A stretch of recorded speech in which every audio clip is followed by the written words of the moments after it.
Good evening, everybody. Good afternoon, everybody. It is 10 to 1. Welcome to episode 61 of the Shop at the Shed project. I hope you are all having a wonderful day. It is kind of on and off raining here at the moment, so the lighting is not the best. I've done my best with the listings. Yeah, lighting is going to be become a bit of a problem moving into the cooler months, the less daylight months. But that is a logistical situation on my part. I need to get a little bit of a routine going, and I will be working on that. So let's get started. We are going to go over a few little housekeeping issues. If you are new to the Shop at the Shed project, welcome. The bags that you will see this evening are all gently used. They are pre-loved. They will have marks. They will have blemishes. They will have little issues. No rips, tears, or anything like that. I do not pick up that type of thing. But we do have a pound bag that will typically have more wear than I would normally offer. I will explain what a pound bag is when I get there. And no returns, exchanges, or refunds. However, if there is a problem during the shipping process, because I will never ever send a bag out that is damaged, like to the point where it is, yeah. Any damage that I highlight on this YouTube channel is the only damage that was on it when it left my hands. So if it comes to you and it has extra damage on it, then obviously something has happened in that shipping process. So please reach out to me and we will have a chat and we will make it right. Shipping is not included. I still have not gotten to change the shipping profile, so take advantage of that while you can. It's been a really stressful week, so just not on my radar at the moment. So I do share shipping with you, 50-50 pretty well. Shipping is anywhere from $17 to $24, $25 for me, and I am asking my customers to pay $10. So for the most part, I am paying half, if not more. Shipping is horrendous. So if you do spend $100 still at this moment in time, but it will be increasing to $125. But at this moment, it is still $100. I will cover the shipping for you. So that is the main three elements of housekeeping that I like to get out of the way before I start sharing the bags with you. So let's go ahead and start that. So our small today is this super cute little black. I'm going to sneeze.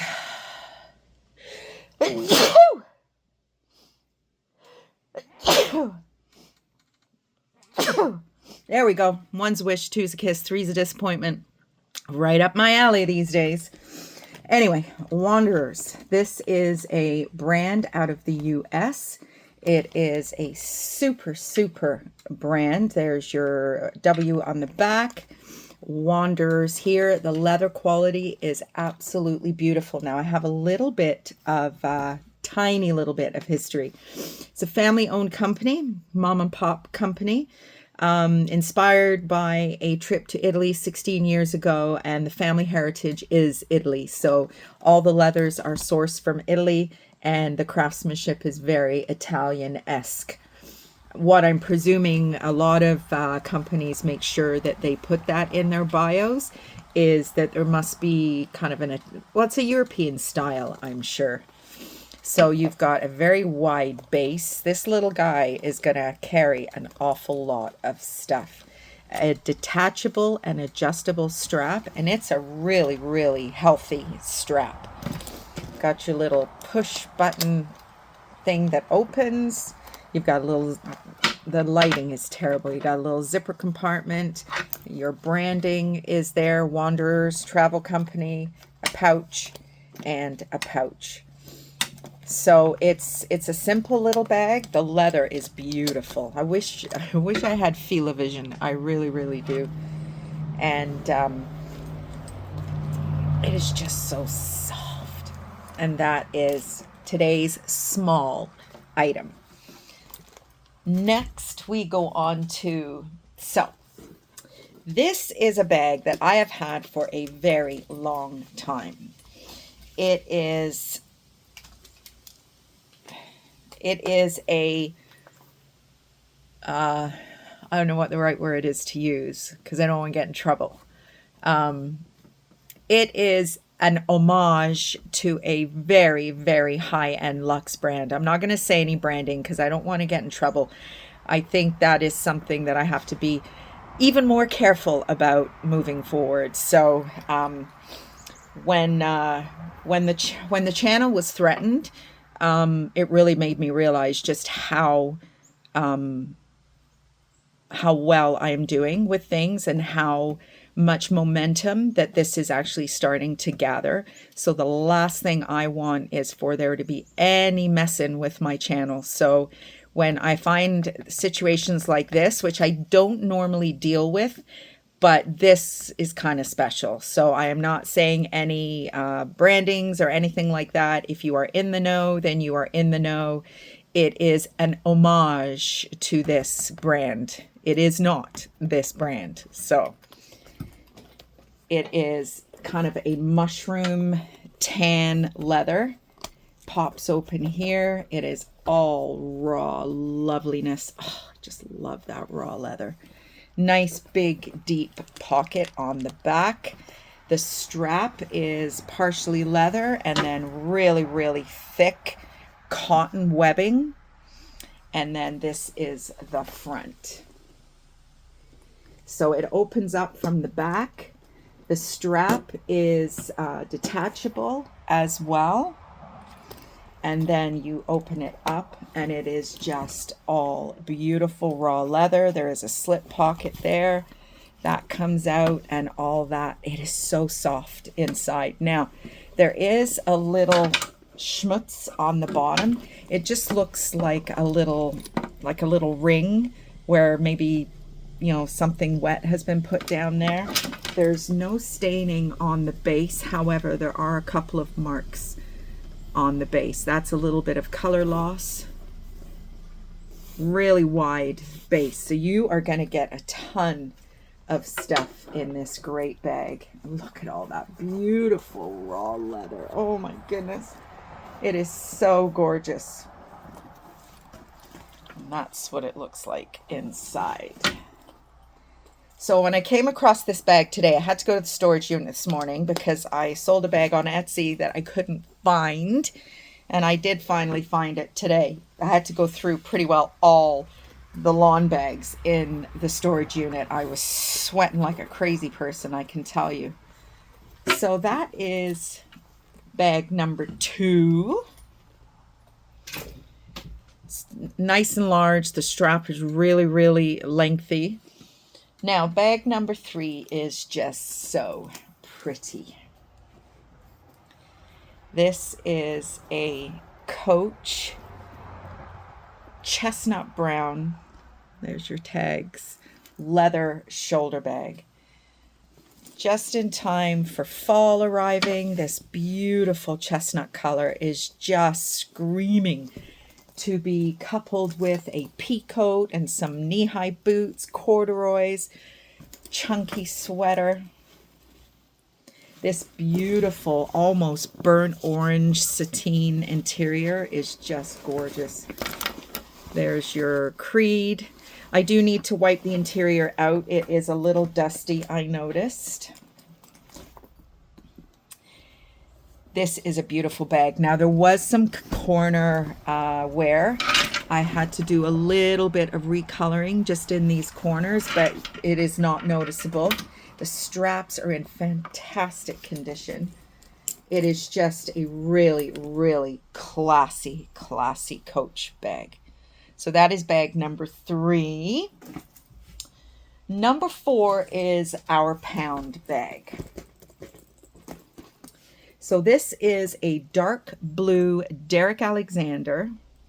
Beautiful, beautiful silhouette. The leather is absolutely butter soft. It is gorgeous.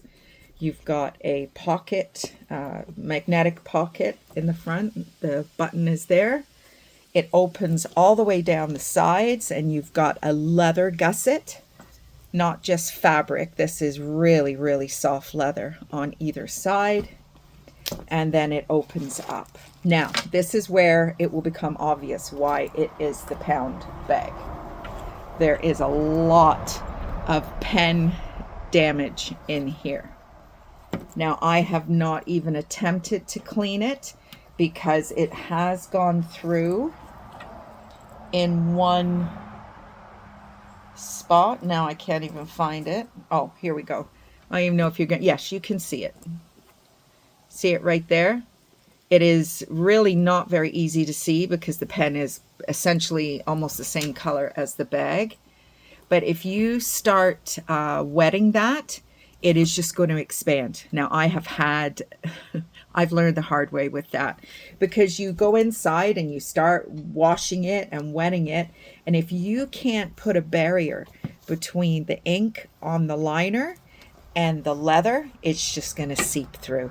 And that is why I continue to preach to all you lovely folks out there, please don't put pens in your bags.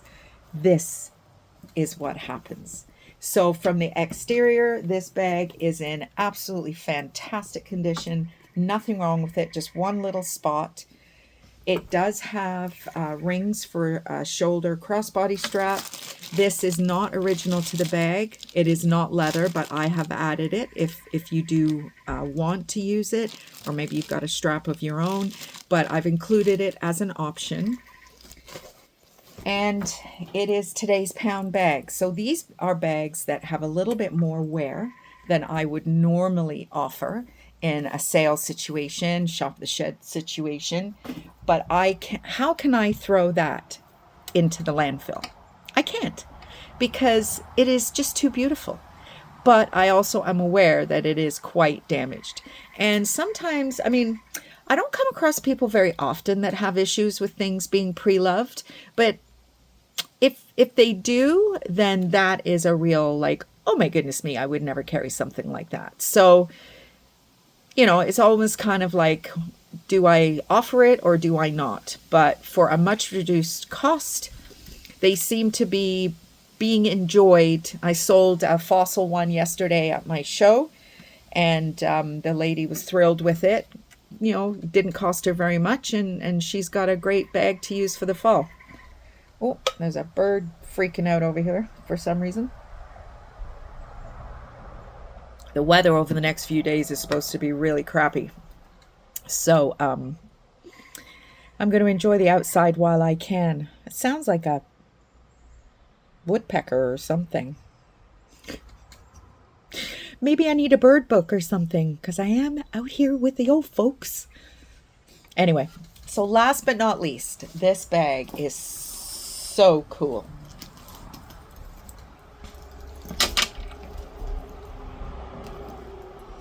Valentina. So let's unpack this baby. So this is actually a pocket. So is this. It has a beautiful base on it. It's all leather. You have these two top handles. You have two zipper compartments on the top. You have a detachable strap that can be worn as a backpack on your shoulder. You can take it off and just use the top handles if you want. It is just a beautiful, beautiful bag. And I stuffed this because this is a really weird shape to show unstuffed. But I will take the stuffing out of it now. The interior, I don't even think this bag's ever been used, to be honest. The interior, the cotton interior, it's still got like a crispy feel to it. You know, like hasn't even had anything put in it yet. I'm not sure how successful I'm going to be showing you the inside. So inside here it has two slip pockets, leather-lined slip pockets. The interior is absolutely pristine. Over here you have more of your Valentina branding, made in Italy, and a zipper pocket there. So this bag can be worn as a shoulder bag. It can be worn as a backpack. It can be worn as a sling. It can be worn as a top handle, whatever you want. And I do really like the two-tone, the tan and the red leather. So I have a little history piece on Valentina, because Valentina is a bag that a brand that I have come across quite a bit over the years. And the bags are always a little bit of a unique design. And the leather quality is absolutely amazing. So, over 40 years old, owned by the Opito family. They work within the leather sector in Italy. Now, I don't know this for sure, but in my experience, the leather sector is the leather markets in Florence. And I get a lot of bags that are from the leather markets in Florence. Their big platform, which I don't know how much interest people have regarding this, because it's definitely something I don't talk enough about, is the eco-friendliness of using a pre-loved item.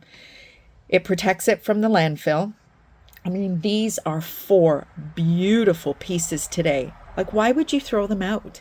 Like, it just blows my mind. Even the pound bag, the Derek Alexander, the exterior is absolutely gorgeous. Excuse me. So they talk about using waste materials from the food industry, which is basically the hides of the cattle that are being slaughtered for beef and all that kind of stuff. So it does make sense.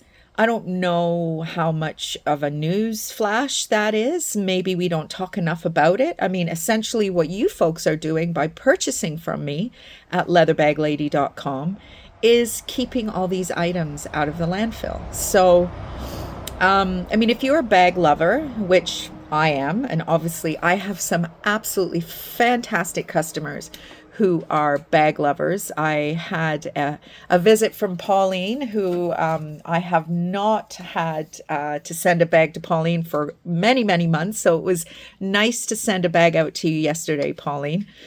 Your new address kind of threw me a little bit, but I figured it out. I'm having a nightmare with my address at the moment. I don't know where my address is. My address technically is still in Cayuga. Having a big issue with that. So anyway, it is worth noting that, you know, companies are starting to recognize their own materials handling, you know, the fact that they are reusing materials from other industries. And it is, you know, it is worth shouting about, I guess, because, I mean, people have been making bags from cowhides for centuries, but nobody's really talked about the fact that where would that cowhide go if the fashion industry didn't use it? You know, it could be repurposed by the family, the farmers, the whatever, but it does still create an income for somebody. I don't know if the farmer still owns the hide after the cows are used for food grade. I'm not sure, but eco-friendly is absolutely part of our industry, retail, fashion retail. You know, some of the fast fashion brands are, you know, saying that they refurbish, recycle their garments, which I have heard, my opinion, based on a little bit of research I did. There are so many synthetic fabric, synthetic threads and items in fabrics. The only fabric that can be repurposed is pure fabric. So not very many of these fast fashion companies are producing pure fabrics. Way too expensive. And so, you know, if they've got one garment in their whole repertoire that is able to be repurposed, I guess they can call themselves a recycler of fabrics. I don't know. There was a big documentary on it in the UK, and that's kind of where I, got a little bit of information. So everything I share with you on my channels are my opinion, stuff I have found. I mean, if it's absolute garbage, then obviously I'm not going to share it with you. But if it makes sense to me, and, I encourage you to, do your own deep dive on some of this stuff if you are interested in it. But other than that, have a great rest of the day, everybody. Have a great weekend. I am going to move on to the vintage bag experience now, so you'll be seeing me again in a minute. But have a great rest of the day, everybody, and I will see you on Wednesday next week for the next Shop at the Shed project video. Bye.